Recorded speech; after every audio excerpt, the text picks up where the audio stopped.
Son las 7 de la mañana, las 6 en las Islas Canarias. Muy buenos días, amigos oyentes. Reciban un cordial saludo de Rosana Laviada en nombre de todo el equipo que hace posible Es la Mañana de Federico en Es Radio. Hoy, 1 de mayo, Día del Trabajo, la primera felicitación, desde luego, para todos los atléticos. Felicidades desde aquí, felicidades por esa final española, también una final madrileña, el próximo 24 de mayo en Lisboa, en lo que es ya una final de la Champions histórica. Desde luego estaremos muy pendientes, pero bueno, para el 24 de mayo todavía quedan muchos días. Seguro que hace una temperatura excepcional dentro de unas semanitas en Lisboa, pero lo que toca es este puente que ya están muchos disfrutando y el tiempo que nos espera. De nuevo, lluvias en toda la cornisa cantábrica, en el norte del país, también en el norte de Castilla y León, tormentas en Gerona, cielos despejados en el resto de la península, así que, como ven, variado en el tercio norte peninsular. Lluvias y en el resto del país, en el resto de la península, sol. Suben, eso sí, ligeramente las temperaturas. En Madrid, a esta hora estamos ya a 11 grados. Hoy la máxima será de 24, muy agradable. Y la máxima de todas las máximas ya en Sevilla, en la capital hispalense, que sobrepasan ya los 30 grados, 31 en concreto. La mínima hoy la encontramos en Palencia, también en León, con 5 grados.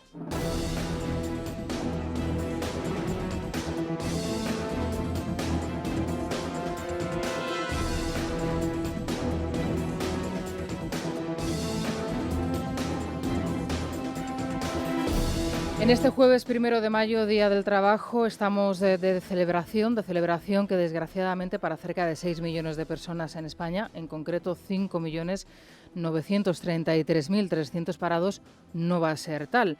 Este año los datos que ofrece la EPA, los datos del paro de la EPA en su primer trimestre, en 2014, coinciden en pocas horas con esa fecha emblemática para los sindicatos que precisamente ayer eran recibidos en Moncloa por Mariano Rajoy y por la ministra de Empleo, Fátima Báñez, en una imagen que hoy podrán ver todos ustedes en la prensa.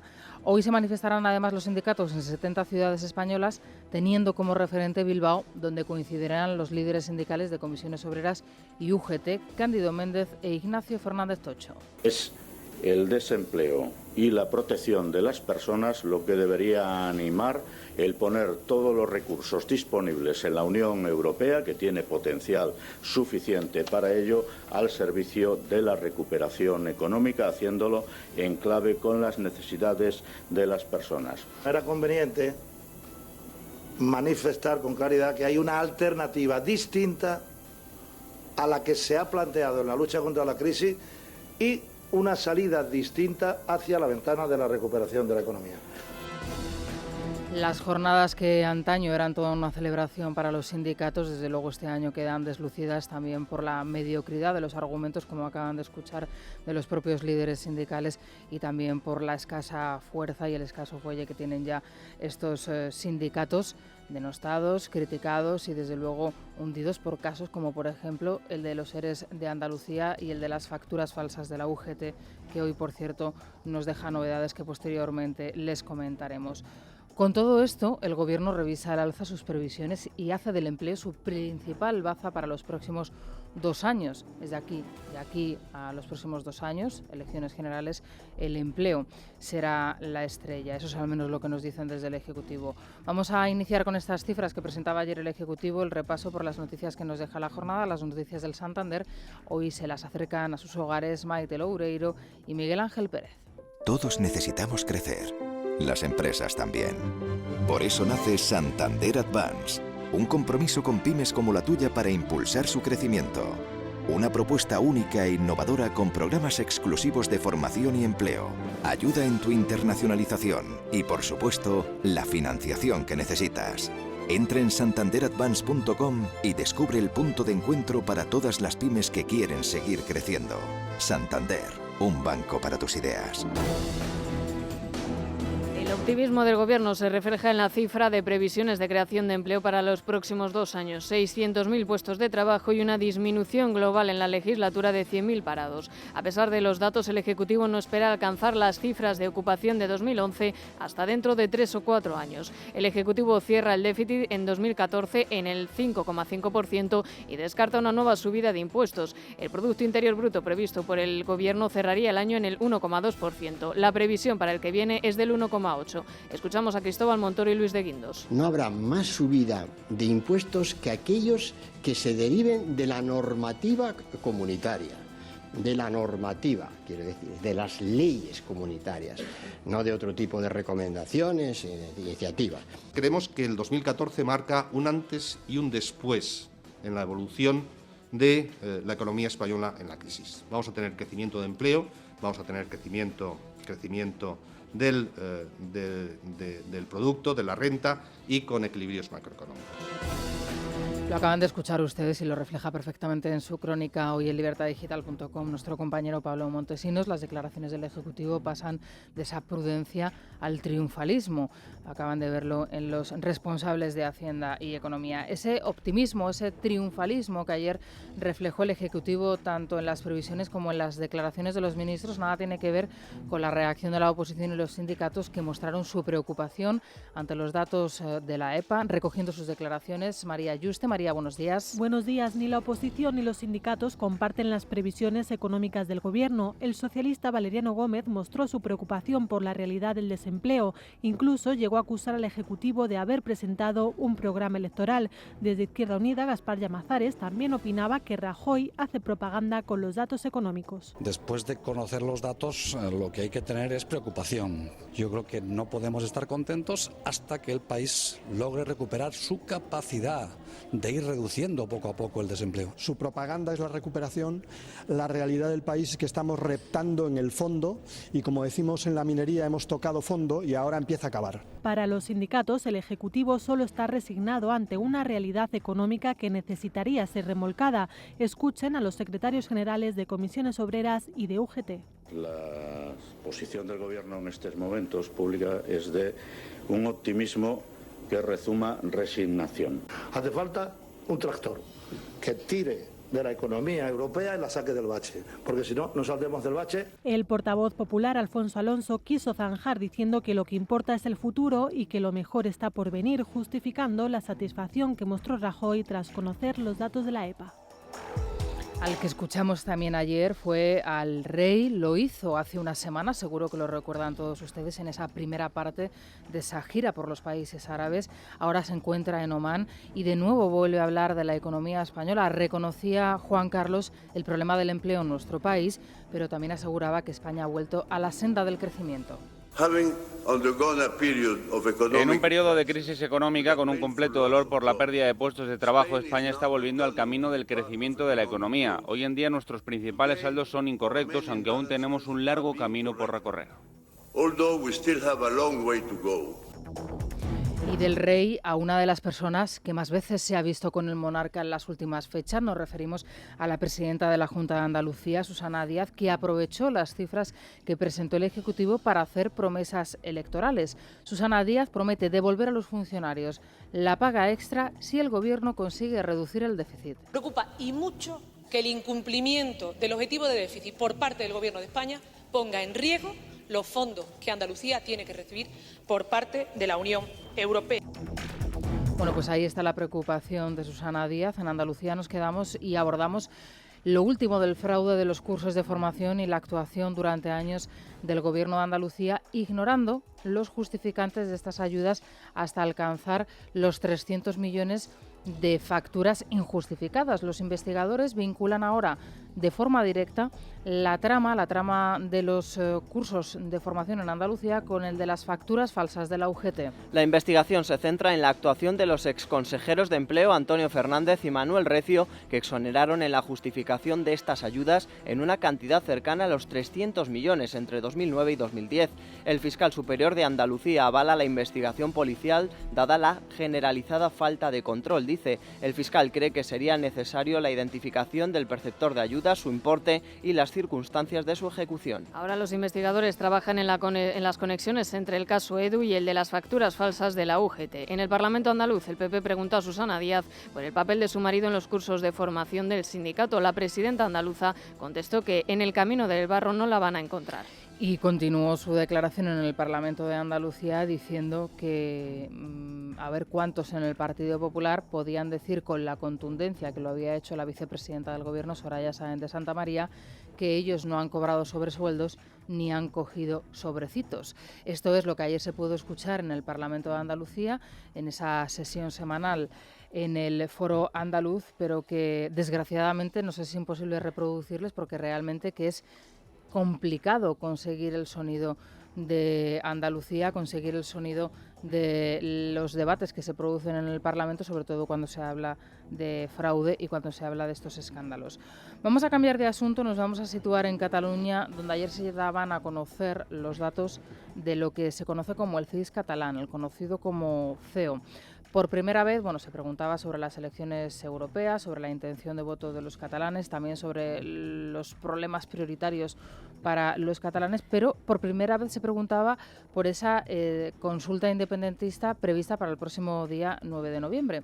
En el caso de que se llegase a celebrar, menos del 50% votaría sí. Esta es una de las conclusiones a las que se llega en esta encuesta. Un 19% optaría por un no contundente en primera instancia y un 11% no acudiría a las urnas. La encuesta deja otras cifras, por ejemplo que el 38,8% de los votantes socialistas votarían no sin contemplar una vía federal. Con la vista puesta en las europeas, la encuesta da un empate a CiU y Esquerra, con un 20 y un 21% en estimación de votos, seguidas del PSC con cerca del 17%, el PP con un 12%, ICV con un 11% y Ciudadanos con un 10%. De Cataluña nos llegaba también la última sentencia del Tribunal Superior de Justicia de Cataluña a favor de los padres que quieren que sus hijos se escolaricen en castellano y, por supuesto, el último incumplimiento del Gobierno de Mas. El tribunal rechaza el recurso del Gobierno catalán y obliga a dar el 25% de las clases en castellano si lo pide el alumno. La consejera de Educación, Irene Rigau, anunciaba que recurrirá el nuevo auto y, como viene siendo habitual, reiteraba que seguirá incumpliendo las sentencias y, por tanto, aplicando la inmersión lingüística. Escuchamos a Rigau y al presidente de Convivencia Cívica catalana, Francisco Caja, en declaraciones a Es Radio. Si nuestra normativa de proyecto lingüístico negara la posibilidad de que se utilice el castellano en materia lingüística, yo diría, tienen razón. Pero es que está normalmente amparado y abierto. No puede ser una respuesta optar por un mecanismo cuantificativo, lineal y homogéneo. Y sigue sin cumplirlas y manifestando en forma descarada que no piensa cumplirlas. Es decir, que está utilizando la justicia y los trámites procesales únicamente en abuso de derecho, ¿no? Simplemente para, no cumplir las sentencias. Claro que el Tribunal Superior de Justicia de Cataluña han transcurrido 3 años y le parece todavía no oportuno procesar a la señora consejera por un delito de desobediencia a los tribunales, cuando no ha atendido ninguno de los requerimientos. Hablaba Francisco Caja y denunciaba la actuación tanto de la Fiscalía como la inacción del Ministerio de Justicia ante el incumplimiento reiterado de estas sentencias, y lo dicen en rueda de prensa y se quedan tan anchos como acaban de escuchar todos ustedes a la señora Rigau. Sentencia del Tribunal Superior de Justicia de Cataluña e incumplimiento y recurso directamente sin que nadie diga o haga absolutamente nada desde el Ministerio y desde la Fiscalía. Hablando de la campaña a las elecciones europeas, hoy de nuevo les tenemos que hablar de José María Aznar. Finalmente Aznar y Cañete se han puesto de acuerdo, pero en lo privado, tras una llamada del expresidente del Gobierno al candidato a las europeas, y el gato al agua se lo ha llevado en este caso el Foro ABC, en el mismo foro donde Aznar hacía público su reproche al Partido Popular hace escasos días. Bueno, pues será José María Aznar quien presente al candidato Cañete. Así que lo tendremos, y además con todo lujo de fotografías seguramente, en el diario ABC. Esto se producirá dentro de unos días, la semana que viene, y justo antes de que comience de manera oficial la propia campaña electoral. Lo llamativo de todo esto es que el Partido Popular hacía suyo esta presentación en un acuerdo privado, podríamos decir, entre los dos personajes, y llegaba a emitir hasta un comunicado. Mientras tanto, pues polémica en torno también al caso de los sobresueldos y de la que se ha montado en el Congreso de los Diputados después de las declaraciones de Soraya Rodríguez. Vamos con esa última hora del Partido Popular y ese acto que presentará José María Aznar fuera de agenda, eso sí, y bueno, y los oficiales, los debates a dos bandas únicamente la semana que viene ya en Televisión Española. La polémica por la ausencia de José María Aznar en la campaña electoral del PP para las elecciones europeas continúa. Aznar presentará al candidato Arias Cañete en un acto de pre-campaña electoral del Foro ABC el próximo 8 de mayo, tras mantener ambos ayer una conversación telefónica. Según Faes, lo hace por su amistad con el exministro, aunque no está previsto que Aznar participe en ningún mitin. Tras la conversación entre ambos, el PP emitía un comunicado en el que se mostraba la satisfacción del propio Arias Cañete por la noticia. Arias Cañete y Elena Valenciano debatirán en televisión el martes día 13, según ha confirmado la candidata socialista. El debate volverá a tener como escenario la Academia de Televisión. El cabeza de lista del PP dará 17 mítines, en 5 de ellos coincidirá con Rajoy, que dará en total 10. En la campaña del PSOE, Elena Valenciano y Rubalcaba protagonizarán hasta 50 mítines. Destaca la presencia de Patxi López en 13. Eduardo Madina participará en 9 mítines y Carmen Chacón en 4. El popular Carlos Floriano intentaba restar importancia a la polémica con Aznar. Hubo y hay un problema de agenda que vamos a intentar resolver tanto desde la dirección de la campaña como por parte del mismo candidato. Y por tanto, lo que hay es sencillamente un problema de agenda que vamos a intentar resolver hasta el último momento.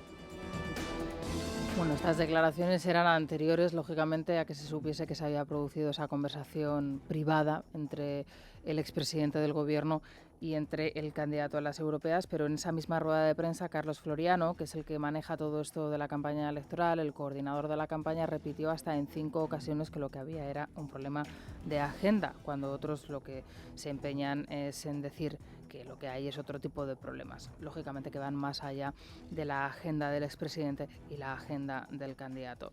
El candidato también era protagonista en el debate que se producía en el Congreso y esa declaración de Soraya Rodríguez acusando tanto a la vicepresidenta del Gobierno como al candidato a las europeas de cobrar sobresueldos.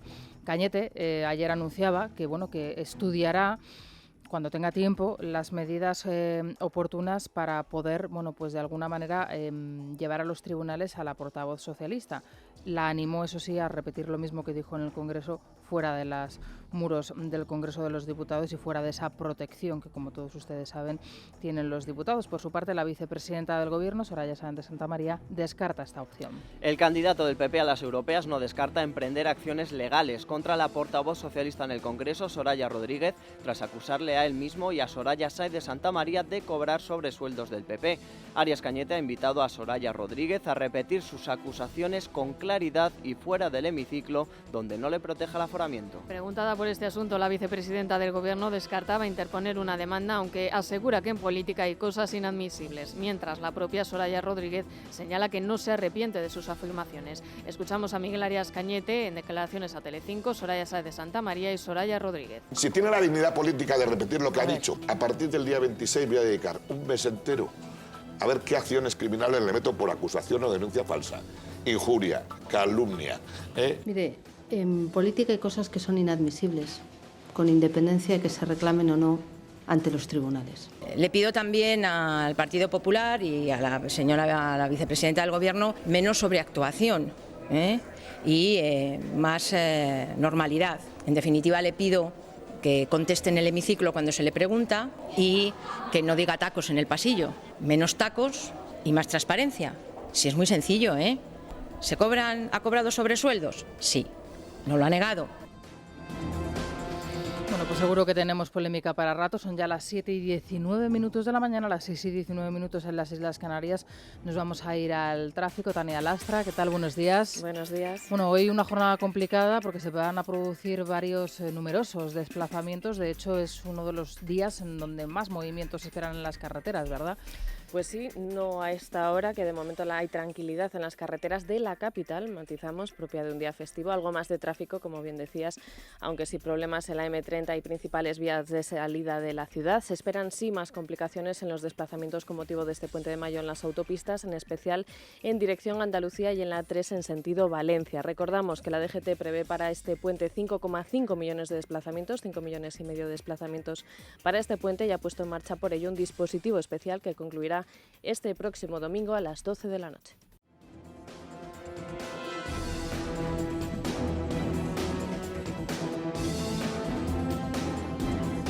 A esta hora en Es la Mañana de Federico, en Es Radio, les contamos algunas de las noticias más importantes que nos deja la jornada, y una de ellas, desde luego, y seguro que están esperando muchos de ustedes, el tiempo. De nuevo, lluvias en toda la cornisa cantábrica, al norte de Castilla y León y en Gerona. Los cielos van a estar despejados en el resto del país, donde suben ligeramente las temperaturas. En Madrid hasta ahora tenemos 11 grados, hoy la máxima será de 24, y la máxima de todas las máximas hoy se alcanzará en Sevilla, en la capital hispalense, sobrepasarán los 30 grados, en concreto 31, y la mínima la localizaremos en Palencia y en León con 5 grados. En este 1 de mayo, el Día del Trabajo, tenemos que hacer también referencia a aquellos que se conocen por hacer todo lo contrario. Los hijos de Pujol son una buena muestra de ello. Hoy son noticia dos.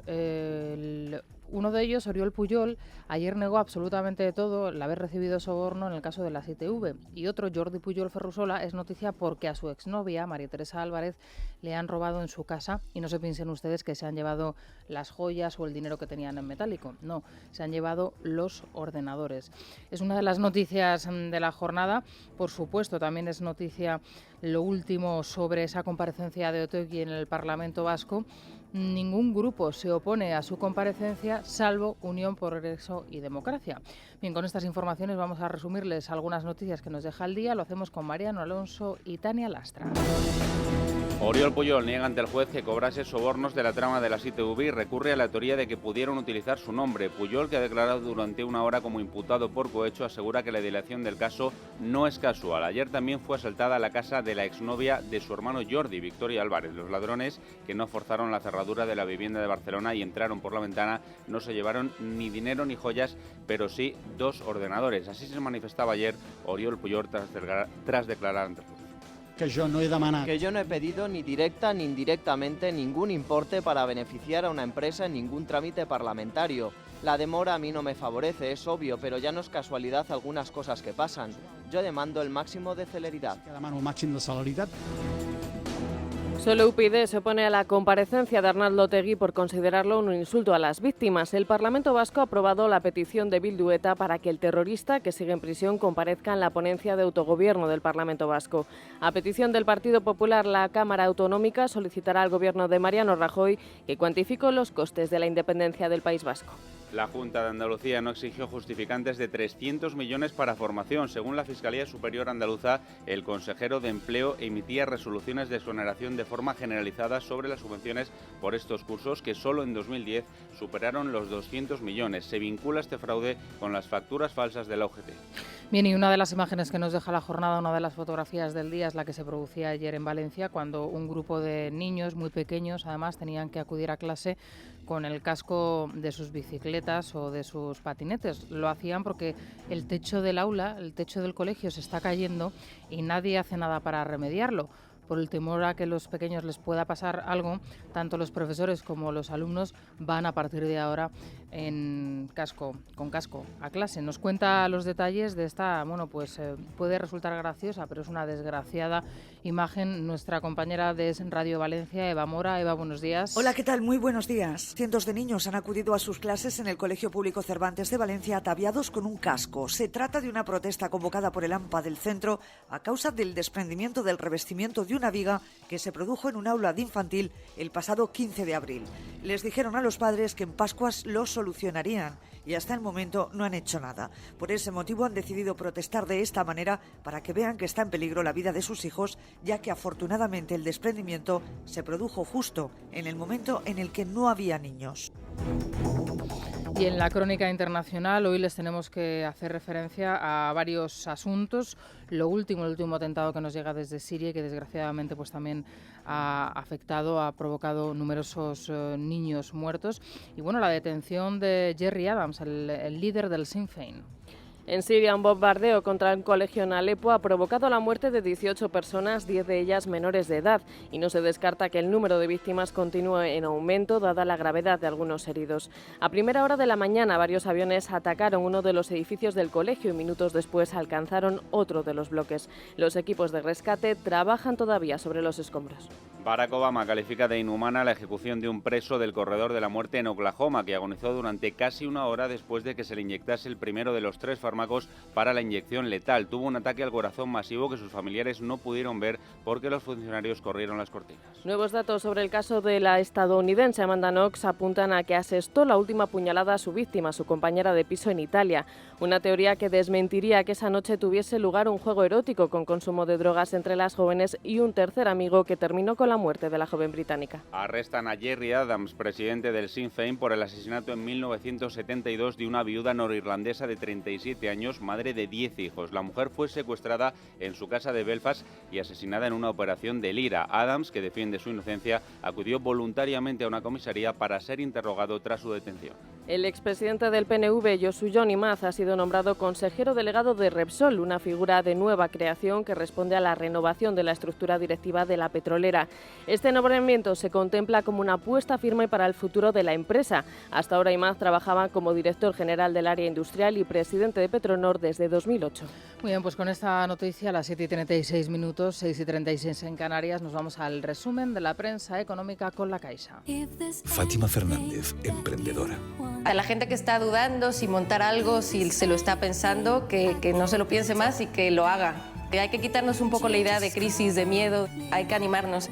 Si tienes un proyecto personal o profesional, cuenta con nosotros. Microbank, Banco Social de La Caixa. Luis Fernando Quintero, ¿qué tal? Buenos días. Muy buenos días, Rosana. Bueno, trabajando como debe ser el día del trabajo, ¿verdad? Así es. Y con las portaditas de los periódicos Salmón calentitas, ¿no?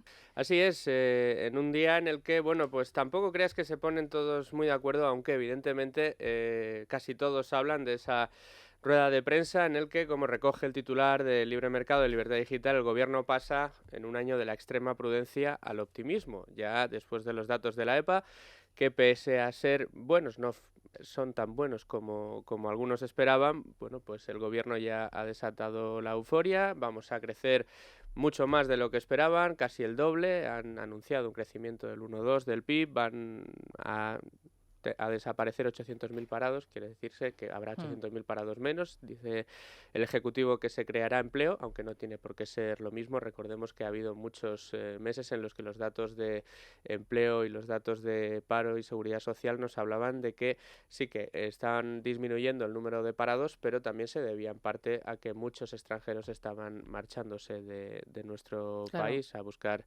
un empleo fuera. En cualquier caso, mucho optimismo en el Gobierno y así se reflejan las portadas. Quizá la más optimista de todas, la de 5 días, en donde podemos leer un titular de 4 palabras, todo un poco mejor. Es como resume el periódico de Prisa, el económico de Prisa, con una foto en la que se puede ver a Luis de Guindos, a Soraya Sáez de Santamaría y a Cristóbal Montoro. Una portada, de decir, muy llamativa, teniendo en cuenta cómo suele componer su primera el diario económico de Prisa. Sí, además es una foto extraña de los tres, ¿no? En vez de optar por una imagen plana, ¿no? O clara de la comparecencia de los dos ministros con la vicepresidenta, ¿no? Es una imagen como de perfil de los tres, en un primer plano para la vicepresidenta, pero una situación central de Montoro y un segundo plano casi difuminado para de Guindos, ¿no? Es la instantánea captada cuando estaban entrando en la sala del Consejo y donde el único que aparece realmente enfocado es precisamente Montoro. De Hacienda hay que decir que en Expansión nos cuentan que el Gobierno va a bajar el IRPF y sociedades. Dice Expansión que en 7.600 millones, la gran rebaja se la va a llevar sobre todo IRPF. Es un adelanto de lo que podrá ser la reforma fiscal que está preparando el Gobierno y que seguro que hasta que se anuncie nos va a seguir dando titulares. Para mí el titular en esto sería que el Gobierno lo hará en 2015 por un lado, esta rebaja de impuestos, pero que por otro va a intentar aumentar la recaudación en lo que se refiere a impuestos especiales y a otras tasas indirectas en este caso. Veremos cómo evoluciona esto, como siempre decimos, al final del dicho al hecho hay mucho trecho, queda todavía la elaboración de toda la propuesta de reforma fiscal, veremos en qué queda aquel informe llamado Informe Lagares en el texto que finalmente se apruebe, pero bueno, de momento va dando juego y lo que quiere decir esto es que, como dice el economista, la gran bajada de impuestos y de paro será en la próxima legislatura, porque parece que todo se está dejando para 2015 y otros datos para 2017. Bueno, que coincide justo con la fecha de las elecciones, en 2 años, ese plazo del que hablaba el Gobierno, elecciones de nuevo y bueno, veremos a ver con qué saldo no llega el Ejecutivo a esa fecha y qué es lo que promete para los siguientes 4 años, ¿no? Claro, no, yo creo que será muy fácil ver en los meses previos a los comicios grandes cifras de bajada de paro, grandes cifras de creación de empleo. Bueno, y sobre todo bajada de impuestos. Y bajadas de impuestos, sí. Así es. No sé por qué, pero me da que para esas como fechas suele, es lo que, bueno, es ¿alguna lo que noticia más que quieras destacar hoy en la prensa económica? Importante, aunque suele pasar desapercibida y muy rápido, te lo lleva el Economista, la reactivación del PIB devuelve al sector exterior a los números rojos y a la deuda. El sector exterior es, durante los primeros brotes verdes, lo que más impulsó la economía, es este saldo de más exportaciones que importaciones, pero al recuperarse el PIB aumenta la demanda de producto exterior dentro de nuestras fronteras y el saldo positivo que tenían las exportaciones se ha ido al garete. Esto no tiene por qué ser malo, ya que es un indicativo de que el PIB está caminando por la senda correcta. Bueno, pues ahí queda ese dato. Muchas gracias, Luis. Hasta aquí el resumen de la prensa económica con La Caixa. Nos vamos a los deportes. Fátima Fernández, emprendedora. A la gente que está dudando si montar algo, si se lo está pensando, que no se lo piense más y que lo haga. Hay que quitarnos un poco la idea de crisis, de miedo, hay que animarnos. Si tienes un proyecto personal o profesional, cuenta con nosotros. Microbank, Banco Social de la Caixa. Vicente Azpitarte, buenos días. Buenos días, Rosana. Bueno, partidazo, final española, gran final española el próximo 24 de mayo. Qué alegría, ¿verdad? Partido para la historia del fútbol español, pero sobre todo para el Atlético de Madrid. 40 años más tarde, los colchoneros volverán a pisar el territorio de la final de la mítica Copa de Europa, ahora llamada UEFA Champions League, y esa gran final de Lisboa el 24 de mayo.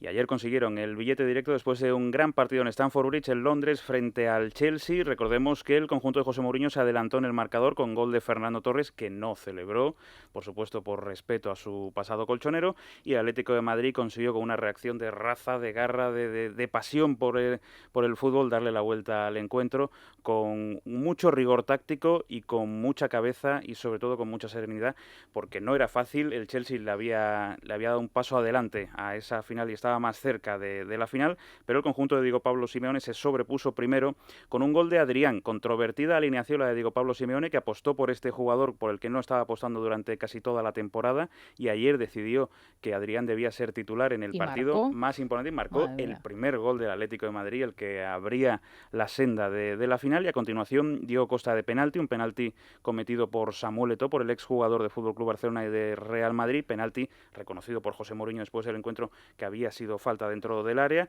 Marcó Diego Costa, que también venía teniendo problemas en los lanzamientos, es el punto de penalti durante todo el año, pero que ayer desde luego no erró y consiguió ese 1-2 y a continuación el 1-3 para el Atlético de Madrid de Arda Turán, después de una gran jugada nuevamente, como los dos goles anteriores, partiendo desde la derecha, finalizando por la izquierda, y muy bien tácticamente ayer el Atlético de Madrid. Bueno, a estas alturas nadie duda desde luego de la proyección mundial de una ciudad como Madrid, ¿no? Pero yo ayer pensaba, cuando ganó el Atlético, digo, la difusión mundial que este partido puede tener el próximo día 24, la publicidad, ¿no?, gratuita para la ciudad de Madrid que eso va a suponer, porque es algo histórico, es la primera vez que se enfrentan dos equipos de la misma ciudad, ¿no?, en la final. Podemos decir que la final es en Lisboa, provincia de Madrid, en este caso, sí. 24 de mayo, y como tú bien dices, un dato para la historia, porque no solamente en la final de la Champions, de la Copa de Europa, o incluso en la segunda competición llamada de diferentes formas a lo largo de la historia del fútbol, es la primera vez en una final europea en la que dos equipos de una misma ciudad se van a enfrentar, Real Madrid, Atlético de Madrid.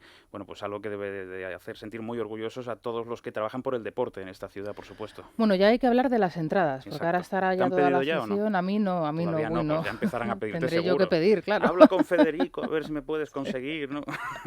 Bueno, pues entradas. Ayer contábamos que desde las 11 de la mañana de ayer los socios del Real Madrid ya podían solicitar las suyas. Van a tener 17.000 entradas para cada equipo, 20.000 tendrá la UEFA para compromisos, fíjate la diferencia, 17.000 para cada equipo y 20.000 para la UEFA de compromisos. Bueno, pues bien, ayer el Real Madrid ya inició ese reparto hasta el 5 de mayo, si las peticiones exceden el cupo de 17.000, que lo van a exceder seguro, el 6 de mayo será el sorteo, y el Atlético de Madrid aún no ha anunciado cómo lo va a hacer, pero todo hace apuntar a que va a ser como en anteriores ocasiones. ¿Y eso en qué consiste? En que el Atlético de Madrid va a primar la antigüedad novedad del carné de socio del Atlético de Madrid para que puedan acceder los socios más comprometidos con la entidad a esas entradas, y probablemente en los próximos días ya podrán empezar a realizar esas peticiones, porque seguro que tanto aficionados del Real Madrid como Atlético de Madrid van a copar todas las peticiones, y ahora la duda también está en saber cómo viajar hasta Lisboa, ¿no? Porque claro. que en el viaje en coche o incluso en tren es un viaje más cómodo que cualquier otra ciudad europea, ¿no? Sí, estoy pensando yo, oye, los compromisos, tantos compromisos. 20.000 entradas de la UEFA para compromisos, de muchos de poco, patrocinios, ¿no? a otras instituciones. Bueno, pues yo creo que al final lo criticamos desde fuera, pero probablemente si tuviéramos acceso a toda la información veríamos que incluso puede que tenga un punto de lógica. Bueno, veremos a ver y lo veremos en la foto también, ¿no? A ver qué grandes estrellas acuden a ese partido, que seguro que las hay. Bueno, hoy la vida sigue y hay más fútbol, ¿verdad? Tenemos más fútbol, buscamos a otro español en una final europea. Tenemos la semifinal de la Europa League en Valencia, en Mestalla, la ida 2-0 para el conjunto sevillano, para el Sevilla, y hoy el Valencia que busca darle la vuelta como ya hiciera en los cuartos de final frente al Basilea. El Valencia sale con muchas ganas después de un arbitraje muy controvertido en la ida. Veremos hoy 9:05 de la noche en Mestalla, Valencia, Sevilla. Bueno, y comentabas antes, ya hay que recordar a Ayrton Senna, 20 años después de su muerte, 20 años han pasado ya. 1 de mayo de 1994 en Imola, trágico accidente de un mito, y un mito que nace en ese momento, ¿no? Era un magnífico piloto, un genial piloto, pero a partir de esa trágica situación, pues evidentemente ese mito se engrandece. Y cambiaron mucho las cosas también, bueno, sobre todo la Fórmula 1 empezó a fijarse todavía más en los asuntos de seguridad, algo que evidentemente es una gran noticia para el resto de pilotos, pero nos entristece en día como hoy recordar a un gran mito, del que hoy tendremos mucha información en libertaddigital.com, porque el portal se va a volcar y ya está todo publicado sobre este gran mito del automovilismo. Bueno, pues desde luego recomendamos a todos los oyentes, todos los lectores del periódico, que lo visiten, que lo lean y que lo disfruten, sobre todo en ese 20 aniversario. Muchas gracias, Vicente. Gracias a ti. Bien, pues hasta aquí los deportes, son ya las 7:47, las 6:47 en Canarias. Se van a quedar con las noticias más cercanas, las de su comunidad, y nosotros regresamos a partir de las 8 en punto con noticias y tertulia aquí en Es la Mañana de Federico, en Es Radio.